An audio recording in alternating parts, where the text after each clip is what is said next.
يا رجل، الحلف الناتو ما عنده مليون عنصر. منين جبت لي اياها هيدي مليون عنصر بالجيش القر؟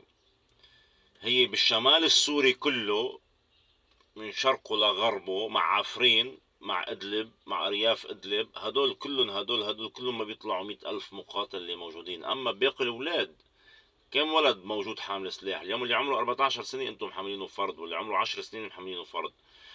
بس بما يسمى الجيش القر، انت لانه حددت الجيش القر، بما يسمى الجيش القر، هدول هن يدعوا حالهم هن جيش وطني داخل الشمال السوري. من بيناتهم فرقة الحمزويات، وبيناتهم فرقة السلطان مراد، ومن بيناتهم فرقة الشخاخ أبو عمشة. هدول عم يطلعوا 300 500 ألف عم يطلعوا على أفريقيا. خلينا نقول الربع مات بأوكرانيا، وربع مات بليبيا، وربع مات بمصر، وهلأ النص مات بالنيجر وبوركينا فاسو بافريقيا. بقى في ربع، يعني يا دوب يطلعوا آه، كم ولد موجودين بالشمال السوري. اما باقي المسلحين اللي بالداخل هني مرتزقة. انت بعدك ولد، لساتك ولد، اب تعرف جوا شو فيه. هدول اللي شايفهم جوا الارتيل هدول مرتزقة. السوري عبيد، السوري عبد عند هدول داخل الشمال السوري. السوري ما له كلمة.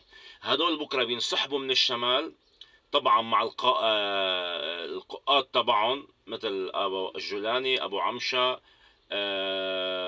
سلطان مراد، ابو اسلام، شهم علمان. هدول يعني طبعا اذا ما ماتوا داخل الشمال السوري بتسحبهم تركيا، لو تركيا رفعت اسمائهم، رفعت فوق 36 اسم من تركيا على افريقيا، على جبال الذهب، ليدافعوا على ثروات الاتراك بافريقيا. اما السوري الفقير اللي انت عم تقول عنه جيش كور، هدول رح يحملوه سلاح رشاش او فرودة تركية. يمكن صوت، حتى مو فيها رصاص، يمكن فرودة صوت فقط.